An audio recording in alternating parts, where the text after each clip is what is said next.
정치는 성과 예술이기도 하고 언어의 예술이기도 합니다. 그런데 총선 이후에 윤석열 대통령과 이재명 대표를 보면은 크게 엇갈리죠. 윤석열 대통령은 어찌 보면 동력을 상실했고 이재명은 힘을 얻었죠. 힘이 팔팔하죠. 그래서 윤석열과 이재명의 눈과 귀 그리고 입은 어떻게 다른가? 정치는 말로 하는 싸움인데 이 싸움에서 왜 윤석열은 참패했는가? 이재명은 왜 승리했는가를 알아보겠습니다. 상식적으로 다 아는 내용이에요. 우선 부모를 보면 윤석열의 부모는 교수였잖아요. 아버지 연세대 그것도 교수 중에서도 이른바 스카이 교수를 했습니다. 이재명은요, 아버지가 저 경상도에서 화전민 생활을 했다고 하죠. 그리고 도시로 옮겨서는, 성남으로 옮겨서는 역시 노동자로서 하층민으로서 살았죠. 자, 이런 부모를 둔, 교수를 둔 윤석열, 하층 노동민인 그 아버지 밑에서 자란 이재명, 세계가 달랐죠. 그 다음 학력을 보면 윤석열은 서울대 법대를 나왔죠. 이재명은 중앙대 법대를 나왔죠. 중앙대 법대를 나온 이유도 어찌 보면 돈이 없어서 그랬죠. 대학을 들어갈 때까지도 초등학교 나온 이후로는 중학교와 고등학교를 검정고시, 그 다음 중앙대에서 장학금을 준다고 하니까 그 장학금을 받기 위해서 점수가 정말 스카이 갈 만한 점수가 됐지만은 중앙대에 갔던 거죠. 가난했기 때문에. 그러니까 그가 본 세계는 역시 스카이가 점령하는 곳이었지만 내가 돈이 없어서 중앙대에 가야 한다는 그런 눈과 귀와 입을 가지게 되었던 거죠. 그 다음 직업은 어떻습니까? 윤석열은 검사부터 시작했죠. 그 다음에 검찰총장, 지금은 대통령이잖아요. 그래, 검사는 지금이니까 이제 검경 뭐 이렇게 분리가 돼 있었지만 지금도 검사하면은 아마 5급, 그 중에서도 장관급인 사람이 검사에는 아주 많다고 알고 있습니다. 그런데 경찰청장도 장관급이 아니던가요? 지금 차관급이던가요? 그렇게 경찰 계급은 훨씬 숫자가 많은데도 검찰 밑입니다. 검찰은 그러니까 어찌 보면 대면서부터 고위직입니다. 이재명은요, 변호사로부터 출발했죠. 물론 판검사로 나가기 싫어서 그랬는지, 성적이 안 돼서 그랬는지, 아니면 돈이 필요해서 그랬는지 변호사부터 시작해가지고 시장 선거 나갔다가 한번 떨어지기도 하고 시장, 지사, 그 다음에 대통령 나갔다가 떨어지고 야당 대표 이렇게 돼 있잖아요. 그러니까 직업 전선에서도 다양한 어찌 보면 사람을 만날 수 있는 기회, 하층에서 상층까지를 만날 수 있는 기회를 가졌죠. 그런 윤석열은 아니잖아요. 교수 아들로 태어나서 서울대 법대 나와서 검사로부터 시작해서 검찰총장, 대통령. 어찌 보면은 1%에 속하는데 하늘에서 내려와 본 적이 없는 사람입니다. 그럼 흠이 뭡니까? 서민들을 알 수가 있어야 되잖아요. 그런데 결혼을 통해서라도 그러면 서민하고 결혼해서 자녀라도 낳아서 그 서민들이 어떻게 자녀를 키우는가를 알아야 되는데 결혼했죠. 서민 아니죠. 몇십억 부정역이잖아요. 근데 자녀를 낳았습니까? 또 낳고 싶어 했는데도 못 낳았다고 하는데 아무튼 자녀를 낳아서 키워보지 않았잖아요. 윤석열은 그래요. 보통 사람과 결혼해서 아들 둘 낳아서 아들을 키워봤잖아요.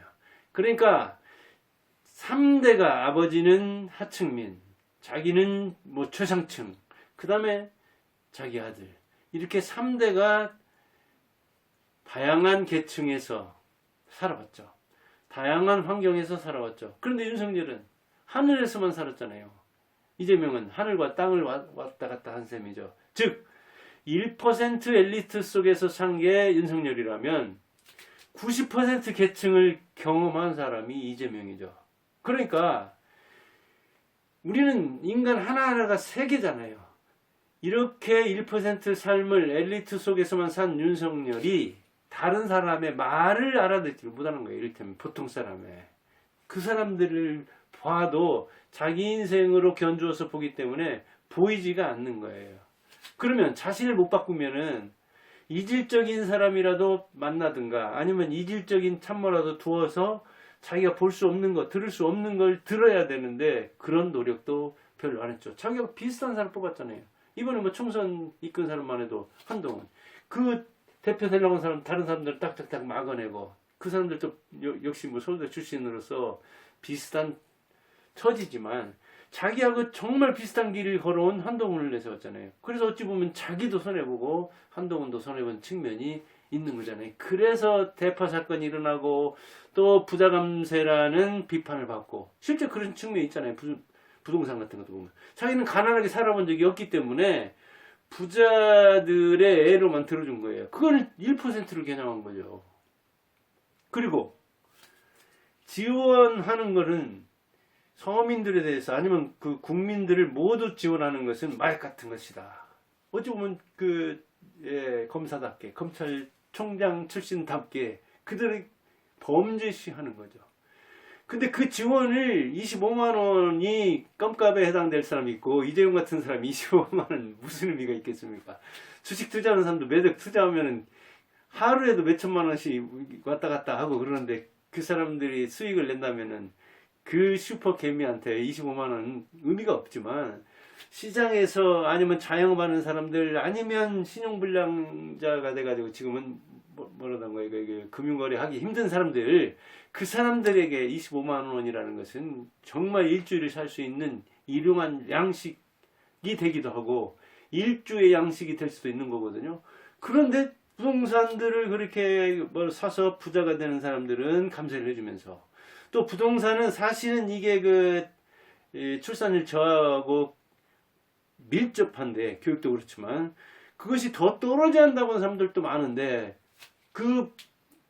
주변에 참모들이다 뭐다 해서 만나는 사람들이 전부 다 부자다 보니까 집값 떨어지는 걸 걱정하잖아요. 그 소리를 들으니까 오히려 그 사람들의 보유세라든가 양도소득세라든가 뭐 그런 것 저런 것을 완화시키려고 하는 거잖아요. 즉 자기가 1%에 속하면 중도층이 어떤 관심을 가지고 있고 서민이 어떤 관심을 가지고 있어가지고 그 사람들에게 어떤 말을 해야 어떤 정책을 펴야 우리 편이 되려는가 하는 고민을 하지 않는다는 거예요. 왜? 그런 세계가 있는 줄 모르니까. 그러니까 이재명처럼 90% 계층을 다 경험한 사람이 정말 속에 그 마음이 없다 하더라도 정말 그 사람들을 위하지 않는다 하더라도 그 사람들이 무슨 말을 듣고 싶어 하는지 그 사람들이 무슨 애를 겪고 있는지를 아는 거예요. 그러니까 25만 원이라는 그런 이야기도 팍팍 지르는 거예요. 어찌 보면.